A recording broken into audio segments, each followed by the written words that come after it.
So finally we are back with the most important topic, electric current. Dear students, a very good evening and namaste to all. I hope you all are really very nice and safe at your homes. So let's move directly into the video, into the topic, electric current. आज इस topic के माध्यम से या यूं कहा जाए कि इस टॉपिक के शुरुआत से हम ये समझना शुरू कर देंगे अब कि एग्जैक्टली क्या होता है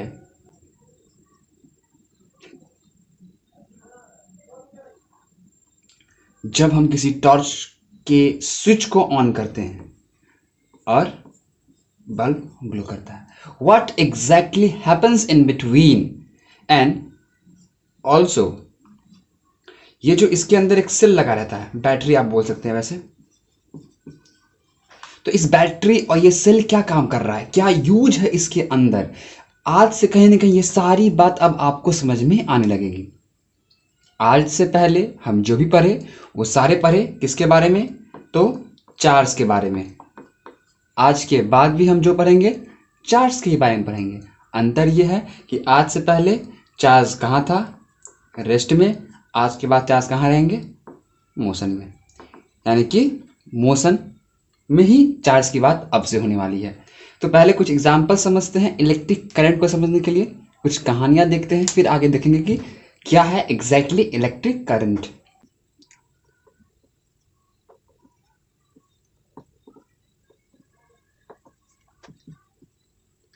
मैंने वाटरफॉल बनाया. क्यों बनाया गया, देखिए वाटर यहां मोशन में है, ठीक, मोशन में है. अब वाटर जब मोशन में होगा, आप किसी अगर झरने के पास खड़े हो जाएं तो कुछ ज़्यादा ही स्पीड रहता है. आप उस पर अपना शूज़ डाल दीजिए. बाय द वे, अगर शूज़ डाल देंगे आप तो ये शूज़ इस पानी के साथ आगे की ओर खींचा जाएगा. तो ये जो जैसे ही मैंने शूज़ डाला इस पानी के सरफेस पे और ये शूज़ डायरेक्टली ड्रिफ्ट कर गया आगे की ओर, तो हम क्या बोलते हैं ना कि एग्जैक्टली ये पानी अपने मोशन में होने की वजह से एक एनर्जी क्रिएट हो जाता है, एक एनर्जी चली जाती है पानी में, और हम इस एनर्जी को बोलते हैं, एक नाम देते हैं वाटर करंट. आपका करंट आ गया है जी, दिख रहा है ना. तो आपको क्या लगता है कि पानी मोशन कर रहा है, तो पानी के अंदर क्या मोशन कर रहा होगा. तो जब आप जूम इन करेंगे आप, अगर आप जूम इन करेंगे तो इसके अंदर कहीं ना कहीं आपको कुछ मॉलिक्यूल्स मोशन करते हुए दिखेंगे, और उस मॉलिक्यूल्स को आप क्या बोल सकते हैं, वाटर मॉलिक्यूल्स. यानी H2O हर जगह मोशन कर रहा होगा. अब एज्यूम करते हैं H2O के पार्टिकल को हटा के हम क्या भरते हैं, एयर का पार्टिकल्स. यहाँ पे एयर पार्टिकल्स. तो यहाँ भी एयर मोशन में है, और जब ये बहुत मोशन में, बहुत हाई स्पीड से मोशन करने लगे तो आंधी भी आ सकती है, और ये आंधी पे घर को उजाड़ सकता है, बड़े बड़े पेड़ को गिरा सकता है. तो कहीं ना कहीं एक ज़्यादा एनर्जी आ चुकी है एयर में, तो हम ऐसे सिचुएशन को क्या बोल देंगे, एयर करंट. यानी अगर पानी के पार्टिकल्स मोशन में है हम उसे बोल दिए वाटर करंट. अगर एयर के पार्टिकल्स मोशन में है हम उसे कह देंगे एयर करंट. जो एनर्जी क्रिएट होगी उस दौरान, उस एनर्जी को एक्चुअली कह देंगे एयर करंट या वाटर करंट. तो इलेक्ट्रिक करंट है, और इलेक्ट्रिक करंट जैसे मैं टॉपिक डाला और मैंने मोशन की बात करेंगे, तो एग्जैक्टली अब इस इलेक्ट्रिक करंट में क्या होने वाला है कि कोई एक पार्टिकल होगा, किसी चीज का पार्टिकल होगा जो किसमें होगा, मोशन में, और हम उसे क्या बोलने वाले हैं, इलेक्ट्रिक करंट. तो यहां पे जो पार्टिकल मोशन में होने वाला है उस पार्टिकल का नाम क्या होगा, इलेक्ट्रिक चार्ज. यानी कि जब इलेक्ट्रिक चार्ज मोशन में आ जाए तो उस दौरान भी एक एनर्जी प्रोड्यूस होती है, और कहीं ना कहीं हम इसे ही बोलेंगे इलेक्ट्रिक करंट. ये आपका डेफिनेशन बिल्कुल नहीं है, अभी तो बस शुरुआत है, आप बस अंत तक बने रहें. और दूसरा इंपॉर्टेंट बात, अगर आपके पास एग्जैक्टली समय है तो इस वीडियो को आप आगे कंटिन्यू कीजिए, अदरवाइज यहीं पे रोक दीजिए, जब समय मिलेगा तभी देखिएगा. आगे कंटिन्यू करते हैं. तो पीछे दिए गए एग्जाम्पल से आपको तो समझ में आ रहा होगा हाउएवर कुछ कुछ कि क्या होने वाला है इलेक्ट्रिक करंट. तो जैसे हम लोग डेफिनेशन पॉइंट ऑफ व्यू से बात करते हैं और फिर देखते हैं आगे.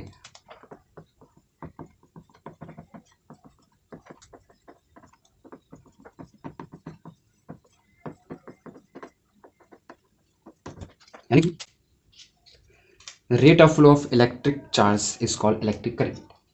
यानी कि अगर इलेक्ट्रिक चार्ज फ्लो करता है तो हम बोल सकते हैं कि it creates electric current. Electric charge का मोशन इलेक्ट्रिक करंट को प्रोड्यूस करेगा, यानी कि कहीं ना कहीं इलेक्ट्रिक चार्ज का ही मोशन को हम इलेक्ट्रिक करंट कहने वाले हैं। अब जो इलेक्ट्रिक चार्ज होगा तो तो फ्लो ऑफ इलेक्ट्रिक चार्ज, तो यानी कि ये तो बात समझ रहे कि इलेक्ट्रिक चार्ज फ्लो करने पे करंट मिलने वाला है, लेकिन ये इलेक्ट्रिक चार्ज होगा क्या चीज़, कौन सा चीज़ होगा? अरे क्योंकि प्रोटॉन भी तो इलेक्ट्रिक चार्ज है, आयंस भी तो इलेक्ट्रिक चार्ज है। अगर यहाँ पे रब कर दे तो ये भी तो चार्ज है, तो क्या मैं अपने हाथ को दबा दूँ? हाँ, हाथ को मुझसे मिला दूँ? तो क्या है यहाँ पे इलेक्ट्रिक चार्ज, कौन कौन चीज़ हो सकता है? तो ये हो सकते हैं electrons,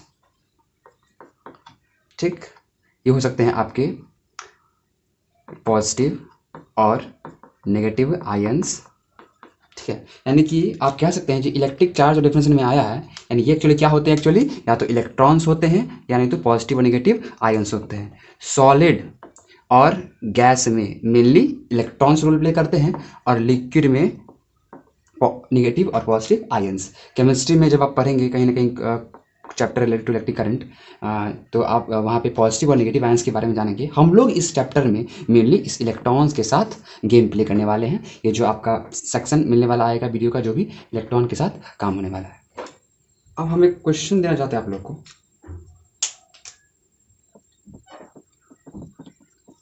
so this is a wire, मैं किसी भी चीज़ का ब्रांडिंग नहीं कर रहा हूँ, दिस इज अ वायर। मैं छोटे से सेक्शन की बात करता हूँ, बस इतना दूर सेक्शन, आप पूरे की बात कर सकते हैं, मैं बस इतने दूर का बात करता हूँ, इतना दूर का बात करता हूँ, बस फोकस कीजिए। ये एक वायर है सॉलिड सब्सटेंस है, एटम से मिलकर बना होगा और इलेक्ट्रॉन्स भी होंगे इसके अंतर्गत। ये एक वायर है और सॉलिड सब्सटेंस है, बिल्कुल एटम से ही मिलकर बना होगा और एटम के अंतर्गत इलेक्ट्रॉन्स भी आएंगे। तो अब क्वेश्चन ये है कि क्या इस सेक्शन, इस वायर के सेक्शन, या फिर मैंने कुछ मतलब कि ना मैंने कोई प्लग की डाला है, ना ही मैं कोई बैटरी से कनेक्ट किया उस वायर को, सिंपली ये पूछ रहा हूँ क्या इस वायर के अंदर जो इलेक्ट्रॉन्स होंगे क्या वो मोशन कर रहे हैं? इसके अंदर वाले इलेक्ट्रॉन्स जो होंगे क्या वो मोशन कर रहे हैं? आंसर दीजिए, सोच के बताइए। तो मोशन कर रहे हैं, यस। आंसर क्या होगा? यस। तो जरा छूते हैं यहाँ पे हमको झटका नहीं लग रहा। फिर से, अगर इसके अंदर इलेक्ट्रॉन्स है और इलेक्ट्रॉन्स मोशन कर रहे हैं तो according to the definition just given above there must be some current, and if there is current we must get a shock, but I'm not able to feel any shock. So where we are wrong, हम लोग कहाँ पे गलत है? क्या इस wire के साथ कुछ अजूबा है या इस डेफिनेशन में कुछ गलतियां हैं? क्या गलत है क्या सही है? अब आपको सोचना है थोड़े समय के लिए माइंड पे।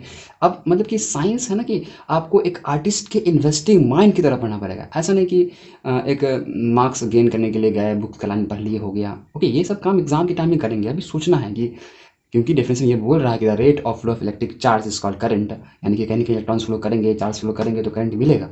तो क्या इसके अंदर इलेक्ट्रॉन्स मूव कर रहे हैं? यस। और ये बात मैंने एक्सप्लेन कर चुका है बहुत पुराने लेक्चर में, क्योंकि थर्मल एनर्जी मिलता है।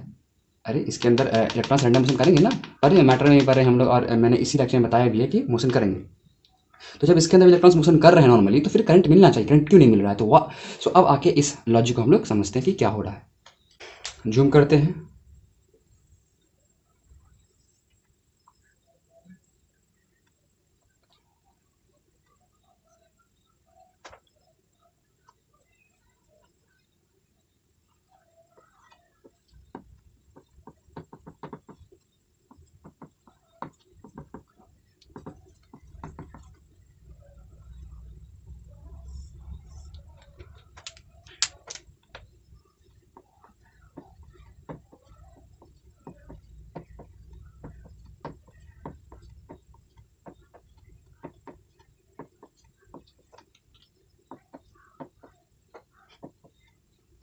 क्वेश्चन तो पता है आप लोगों को क्या क्वेश्चन, कि नॉर्मल एक वायर है जो कि किसी बैटरी से कनेक्टेड नहीं है और उसमें भी इलेक्ट्रॉन फ्लो करते हैं, तो डेफिनेशन के अनुसार उसमें भी करंट होना चाहिए, लेकिन करंट उसमें नहीं है।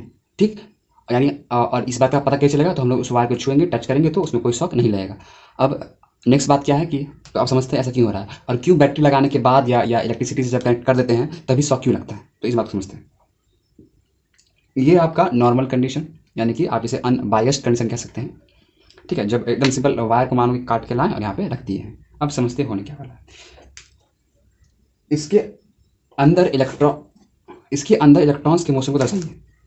तो आपको पढ़ चुके हैं कि electrons moves randomly in lattice, मतलब कि इसका मोशन क्या होगा, रैंडमली होगा। इधर कोई इधर मोशन करेगा, कोई यहाँ मोशन करेगा, कोई यहाँ मोशन करेगा, कोई यहाँ मोशन करेगा, कोई इधर, कोई इधर, कोई किधर, कोई इधर, कोई इधर, कोई इधर, कोई इधर, कोई इधर, कोई इधर, कोई इधर, कोई इधर, कोई इधर, कोई इधर, जिसको जहाँ मन तहाँ। इसी का तो नाम रैंडम है ना। मैं लिख देता हूँ रैंडम मोशन, रैंडम मोशन करता है। अब समझिए कि हो क्या रहा है। इलेक्ट्रॉन यहाँ भी मोशन कर रहा है, तो करंट क्यों नहीं मिल रहा है यहाँ पे। तो इस चीज़ को समझना है, तो क्या करते हैं कि इस चीज़ को समझने के लिए एक बेहतरीन एग्जाम्पल लेते हैं। एग्जाम्पल है, मानिए कि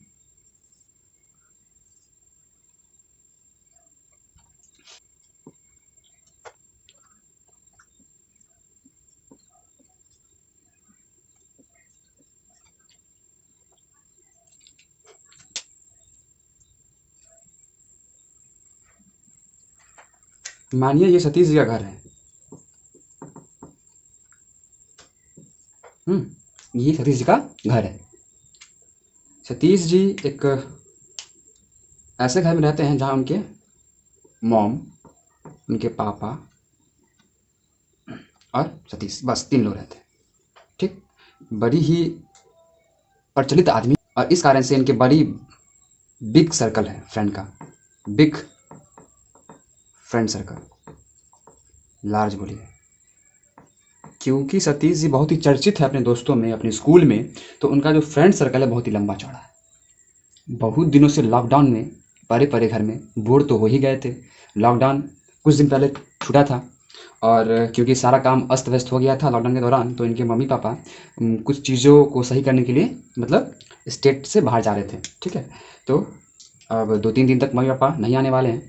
एटलीस्ट एक दिन तो नहीं आएंगे सतीश के मम्मी पापा घर से अगर निकलेंगे तो। सतीश ने प्लान बनाया कि बहुत दिन से हम लोग टुगेदर विथ नहीं किए हैं, मिल के पार्टी सार्टी नहीं किए हैं, तो क्या किया जाए कि सारे दोस्तों को बुलाया जाए। क्या फ़ोन लगाएं, रोशन को फ़ोन लगा दिए, विवेक को फ़ोन लगा दिए, है ना, आदित्य को फ़ोन लगा दिए, और कौन है, आर्यन जी को भी कॉल लगा दिए, अनुज को भी कॉल लगा दिए, दीपक को भी कॉल लगा दिया, जितना है उदय सबको कॉल लगा दिया। और कौन है, ज्योत्सना है, इसको भी कॉल लगा दिया गया, नौरीन को कॉल लगा दिया, सबको, सारा फ्रेंड सर्कल को कॉल कर दिए, श्रुति को भी कॉल कर दिए, सबको कॉल कर दिया, रानी को भी कॉल किया, जितना है, किसी का नाम छूट जाए तो बुरा मत मानिएगा, सबको कॉल कर दिए। कॉल करके कहा कि अब हमारे घर पे आज बहुत ही शानदार पार्टी है, आप सभी को आना होगा। और टाइम फिक्स कर दिया गया 11 बजे सुबह से 4 बजे शाम तक, AM to PM, 4 AM to PM।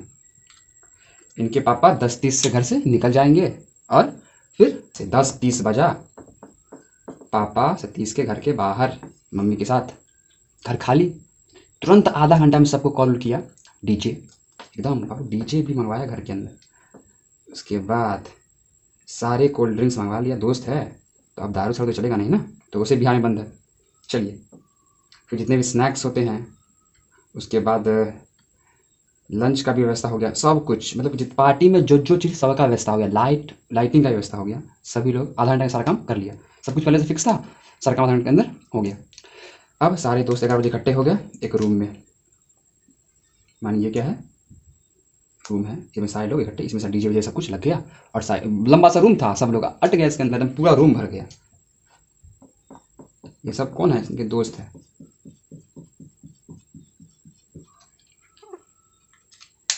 अब कंपेयर करना शुरू कीजिए ये सारे लोग को इलेक्ट्रॉन में, यानी कि एक छोटा सा कमरा के अंदर मानो इलेक्ट्रॉन पैक है, यहाँ पे सारे लोग पैक है। अब हम लोग कंपेयर करना शुरू कर देंगे। ठीक, एग्जैक्टली एट 11 PM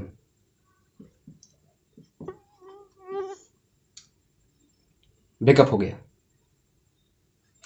ये तो गाना का लाइन है ना, एग्जैक्टली एट 10 AM। खैर, हम लोग यहाँ फोकस करते हैं। म्यूजिक ऑन, सब डांस कर रहे हैं, मतलब मानो कि बाराती डांस, सब अंदर में। सतीश भी मगन है पूरा।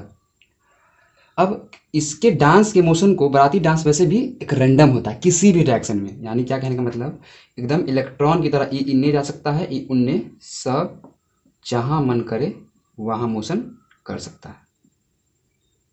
ठीक, कंपेयर करना शुरू कर दीजिए, यानी कि म्यूजिक ऑन हुआ, डांस करना शुरू कर दिए, सेम। अब नॉर्मल कंडीशन में इलेक्ट्रॉन भी क्या करते हैं, रैंडम मोशन। अब यहाँ पे गाना बजने के बाद सारे रूम में, पूरा रूम भरा हुआ, रैंडम मोशन शुरू हो गया। कोई इधर धक्का मारा, सतीश मारा, आदित्य धक्का, आदित्यानंद रोशन धक्का मारा, और इस तरह से एकदम सब इधर उधर हो रहा है। चलिए, एकदम सब कुछ ठीक चल रहा है। अब एकाएक क्या हुआ कि 10-15 मिनट पार्टी चला कि इनके पापा एंट्री कर गए घर में। कुछ सामान छूट गया था, इसको लेने के लिए मम्मी अभी भी एयरपोर्ट पे वेट कर रही है। अब पापा आए सामान उठाने के लिए, तो जैसे ही दरवाज़ा खोलते हैं यहाँ से कि इनको सुनाई देता है डीजे का आवाज़। बोलते ये क्या हो रहा है घर में। एंट्री किए डोर के पास, यहाँ पे खड़ा हो गया। तो देख रहे हैं कि इनके सारे दोस्त वहीं मिल के चल रहा है एकदम पार्टी, डांस, डिस्को लाइट। अब क्या हुआ कि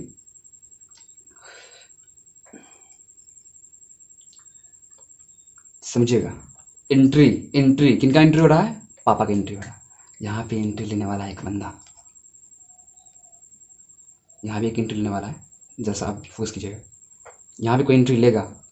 अब क्या हुआ कि जैसे ये यहाँ पे खड़ा हुए आके सतीश के पापा, तो डांस नॉर्मली चल रहा है। अब क्या, एकाएक सतीश जी का नज़र पड़ा इनके पापा की ओर कि अरे पापा तो खड़े हैं दरवाजे पे। तो अब क्या हुआ कि क्योंकि डांस तो चल रहा है एकदम मगन में, तो कोई तो टच से मस नहीं होने वाला यहाँ पे। लेकिन इस लड़के को तो अब पसीना छूट गया कि बिना कहे सुने ऑर्डर लिए पार्टी घर पे रख लिए, डांस हो रहा है। इस कारण से अब इस सतीश को पहले तो पापा के पास आके कुछ बातें करनी होगी, चाहे जो भी बात हो। आए हैं तो दरवाज़ा पे आना ही पड़ेगा। क्यों, अब दरवाज़ा पे आने की कोशिश किए, लेकिन अब इनके जो आस पास दोस्त है इनको तो कोई खबर है नहीं। ये एक कदम आगे रख रहे हैं कि अगला दोस्त इनको फेंक दे रहा है इधर कारी। लेकिन फिर यहाँ जाने के बाद अब हम आप एक बस सतीश जी को लेते हुए हम डायग्राम मानिए ये सतीश जी है, मानो कि सब है इस रूम के अंदर, सब है, लेकिन मैं अब एग्जाम्पल को समझाने के लिए, अब सतीश को आना कहाँ, पापा की ओर, तो ये डायरेक्शन है। लेकिन यहाँ से कोई दोस्त आया, धक्का मारा, सतीश चले गए इस डायरेक्शन में। फिर यहाँ पे कोई धक्का मारा, सतीश चले आए इधर, यहाँ का धक्का मारा, सतीश चले आए इधर। लेकिन इनको फिर ये आगे क्यों बढ़ना चाह रहे हैं, लेकिन कोई धक्का मार के इधर पहुँचा दे रहा है। फिर ये आगे क्यों आना चाह रहे हैं पापा के पास गेट पे, फिर कोई धक्का मार कर दिया इनको इधर। लेकिन देखिए गौर से, आप समझिए, लिंक समझिए, इनको आना है यहाँ से यहाँ, लेकिन दोस्त इनको 10 रुपये घुमा रहा है धक्का मार के, क्योंकि कुछ पता नहीं है उसको, क्योंकि रैंडम मोशन में सारे लोग। लेकिन इनका डायरेक्शन तो फिक्स हो गया ना कि अब हमको यहाँ से इधर ही आना है। बात समझ आएगी ना आया। तो क्या होता है कि जब इलेक्ट्रॉन्स नॉर्मल कंडीशन में होते हैं तो उनका कोई डायरेक्शन नहीं है, वो रैंडमली मोशन करते हैं, और इस दौरान उनका स्पीड होता है 10⁵ मीटर पर सेकेंड। ठीक, और मानो कि ये एक इलेक्ट्रॉन है, ये इधर की मोशन किया। ठीक, तो ऐसे बहुत सारे इलेक्ट्रॉन्स हैं, तो कोई ना कोई एक और इलेक्ट्रॉन्स होगा कि ठीक इसके अपोजिट मोशन कर गया होगा। रैंडम भाई करोड़ों इलेक्ट्रॉन्स होंगे अंदर में। अब कोई एक इलेक्ट्रॉन मानो इधर की ओर मोशन किया, तो कोई ना कोई इलेक्ट्रॉन आ जाएगा कहीं से जो कि ठीक इसके अपोजिट मोशन कर जाएगा। ठीक, तो हम एक केस के लिए मान लेते हैं कि यहाँ इसके इधर मोशन करने से कोई करंट आई प्रोड्यूस हुआ, ठीक, डेफिनेशन के दौरान। लेकिन फिर क्या हुआ ना कि कोई और इलेक्ट्रॉन जो इधर की ओर मोशन किया, तो इलेक्ट्रॉन फिर करंट क्या हुआ कि अपोजिट डायरेक्शन में की क्रिएट हो गया ना।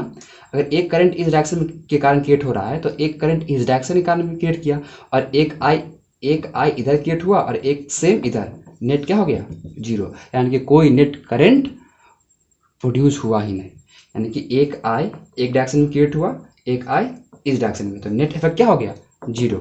यानी कोई नेट करंट फ्लो नहीं किया। यानी कि इलेक्ट्रॉन के रैंडम मोशन से कभी भी करंट फ्लो नहीं कर सकता है। इलेक्ट्रॉन के या चार्ज के फ्लो से ही करंट प्रोड्यूस होंगे, लेकिन रैंडम मोशन से नहीं होगा। तो कैसा मोशन चाहिए, ऑर्डर्ड मोशन। जब पापा आ गए तो सतीश जी की तरह मोशन, यानी कि सतीश जी अब इनका भी रैंडम मोशन चल रहा है, लेकिन कहीं ना कहीं डायरेक्शन फिक्स हो गया। तो क्या करते हैं, आप देखिए कि जैसे ही हम एक बैटरी कनेक्ट कर दे इस वायर के साथ, यानी मैंने अब एक बैटरी कनेक्ट कर दिया, पॉजिटिव नेगेटिव, समझेंगे आगे।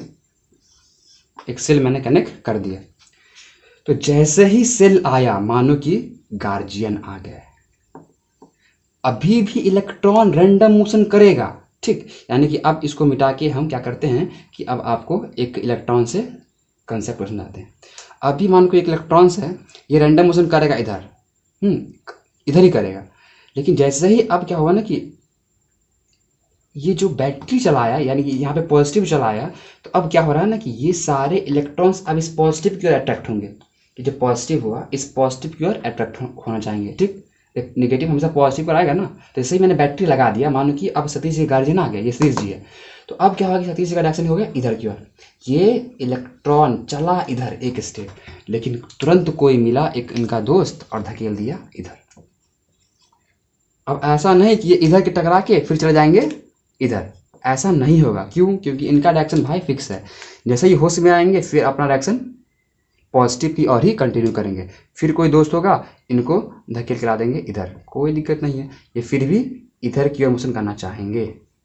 फिर कोई दोस्त इनको धकेल देगा इधर, होश में आएंगे तो ये इधर ही मोशन करना चाहेंगे। और अब क्या हुआ कि नेट इफेक्ट आपका किसी एक डायरेक्शन में हो चुका है। अब इलेक्ट्रॉन चाहते हुए भी अब ऐसा बहुत सारा इलेक्ट्रॉन्स होगा। अब सारे इलेक्ट्रॉन का कुछ ऐसा ही डायरेक्शन फिक्स हो गया है।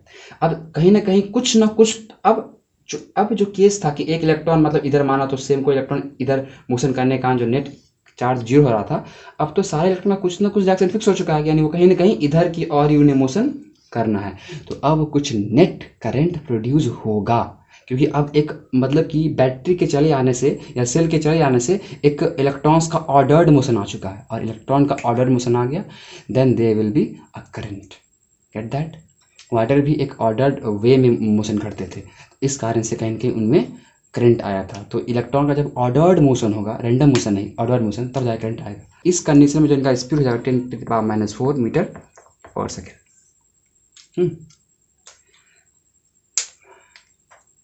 तो इलेक्ट्रॉन रैंडम मोशन बैटरी आने से पहले भी करेंगे, बैटरी आने के बाद भी करेंगे, लेकिन बैटरी आने के बाद क्या होगा ना कि एक डायरेक्शन फिक्स हो जाएगा, और इस डायरेक्शन फिक्स होने के कारण एक नेट करंट प्रोड्यूस हो जाएगा। दूसरा बात, तो जब नेट करंट प्रोड्यूस हो रहा है उस दौरान जो इलेक्ट्रॉन का एवरेज ओवरऑल स्पीड होता है, हम इसी स्पीड को बोलते हैं ड्रिफ्ट स्पीड। ठीक है, यानी कि मानो कि इलेक्ट्रॉन अब मोशन नहीं कर रहा, ड्रिफ्ट कर रहा है। देखो, नहीं बोले कि यहाँ से यहाँ आया फिर यहाँ आया, एक तरह से मानो कि ड्रिफ्ट कर रहा है, यहाँ ऐसे गया, ऐसे ऐसे ऐसे, इस तरह से इलेक्ट्रॉन एक एंड से दूसरे एंड आया, और एक एंड से दूसरे एंड आएगा तो करंट प्रोड्यूस हो जाएगा। तो हम लोग कभी न तो हम लोग डेफिनेशन को बोलेंगे तो डेफिनेशन गलत हम लोग का बिल्कुल नहीं है, बस कुछ चीज़ों को समझने के लिए ध्यान में रखना है। डेफिनेशन में गलत बिल्कुल नहीं था, आपको बस कंसेप्ट क्लियर करवाना था, इस कारण मैंने इतना बड़ा एग्जाम्पल लिया। अब आपको शायद समझ में आ गया होगा। थोड़ा सा देखते हैं, मेरे पास एक और एग्जाम्पल है बेहतरीन सा, लेकिन आप लोग कमेंट बॉक्स पे कमेंट कीजिए कि ये जो मैंने एग्जांपल दिया इलेक्ट्रिक करंट को समझने के लिए, ये थोड़ा हमारा समझ में आया कि नहीं आया। अगर ये समझ में आ गया है, आप प्लीज़ कमेंट करेंगे, कमेंट बॉक्स में कमेंट कीजिए। अगर ये थोड़ा भी समझ में आया तो मैं एक और एग्जांपल दूंगा और उससे आपको पूरा समझ में आ जाएगा। और अगर इसमें अगर बहुत लोग अगर थोड़ा कुछ कठिनाई हुई है तो मैं वापस से स्पेशल एक वीडियो बना दूंगा आपको ये चीज़ को समझाने के लिए। हाँ, अगर कोई छोटी छोटी बात है, प्रॉब्लम है, तो वो प्रॉब्लम पूछ ले, अदरवाइज फिर वीडियो बनानी नहीं पड़ेगी। ठीक है, हम एक एग्जांपल और बेहतरीन एग्जांपल समझाने के लिए इस चीज़ को तो मैं वो आगे दूंगा आपको, अभी सबर रहेंगे। अभी थोड़ा सा करंट के बारे में और कुछ बातें समझते हैं। अब करंट तो हमको मिल गया, तो क्यों ना थोड़ा फॉर्मूला बना लेते करंट का। तो करंट आप पढ़े थे क्या? Rate of flow of charge.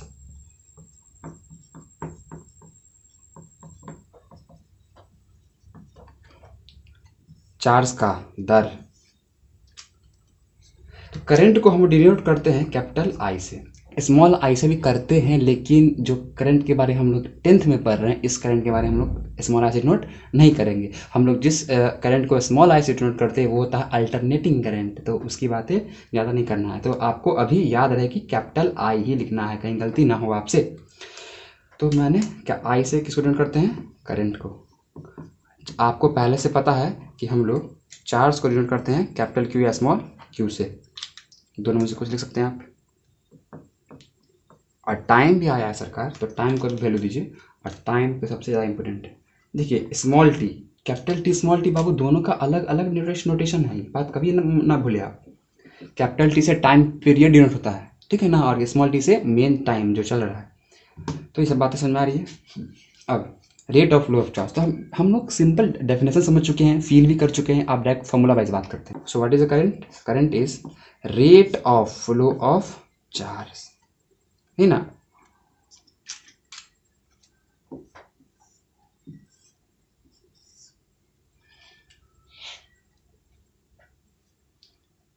और charge flow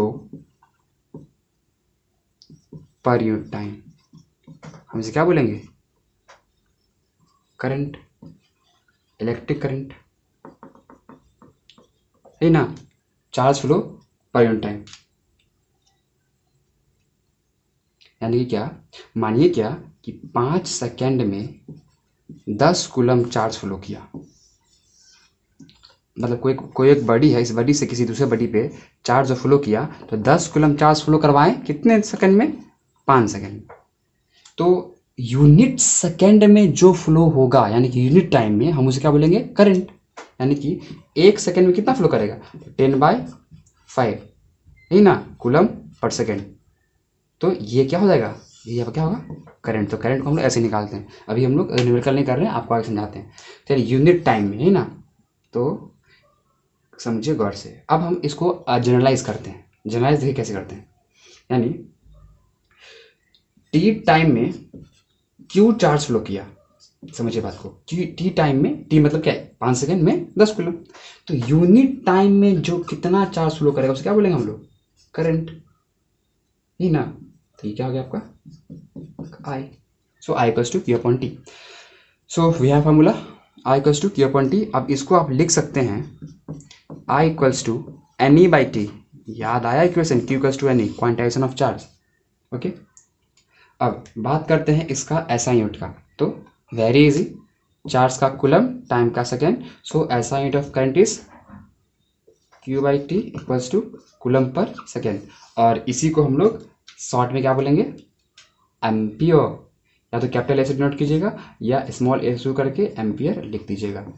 Andriy Mary ampere के नाम के उपलक्ष्य में इनका नाम, इसी को चार्ज कूलम पर सेकेंड को हम लोग एम्पियर बोलेंगे। ठीक है, अब समय आ गया है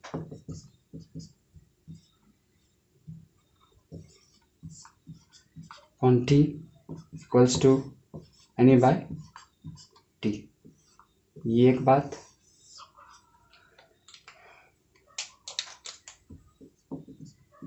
ऐसा यूनिट कूलम पर सेकेंड और एम्पियर क्वांटिटी।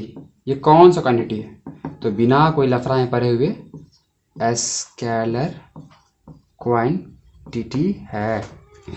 लेकिन इसका डायरेक्शन तो है भाई, तो वेक्टर क्यों नहीं बोल रहे हैं? डायरेक्शन है ना, पॉजिटिव टू नेगेटिव। अब याद रखिए, करंट हमेशा इलेक्ट्रॉन जिस डायरेक्शन में फ्लो करेगा ना, तो उसके अपोजिट डायरेक्शन में करंट फ्लो करता है।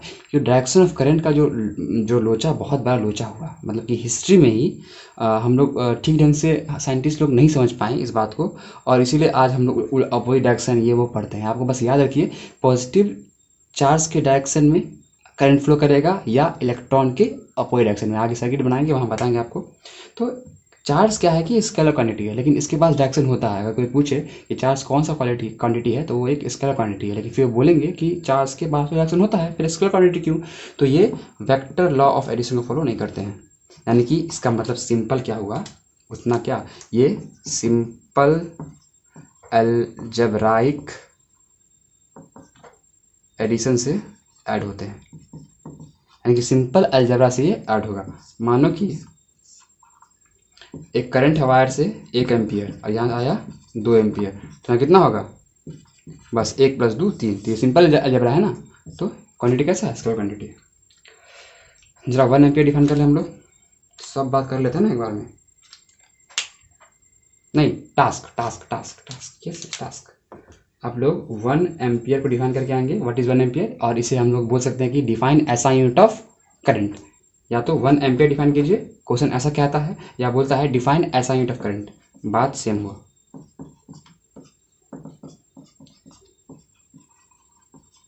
दूसरा क्वेश्चन क्या है? डिफाइन 1 कूलम चार्ज, यहीं पे डिफाइन होगा। देखिए, क्यू इक्वल्स टू हम लोग आई टी भी यहाँ से लिख सकते हैं, तो इस दोनों की मदद से आप 1 कूलम को भी डिफाइन करेंगे, या डेफिनेशन होगा define the SI unit of charge. तो ये दोनों का आप लोग आंसर लेके आएंगे। कल नेक्स्ट लेक्चर स्टार्ट करते हुए हम लोग ये बात पढ़ेंगे, और फिर पढ़ेंगे कंडक्टर एंड इंसुलेटर, ये भी इंपॉर्टेंट है। Thank you, enjoy. आप लोग कमेंट जरूर करें, कोई प्रॉब्लम हो तो शेयर करें, कांटेक्ट कर सकते हैं आप किसी भी, डिस्क्रिप्शन बॉक्स में बहुत सारे लिंक दे चुके हैं, वहाँ से आप समझ जाएँ।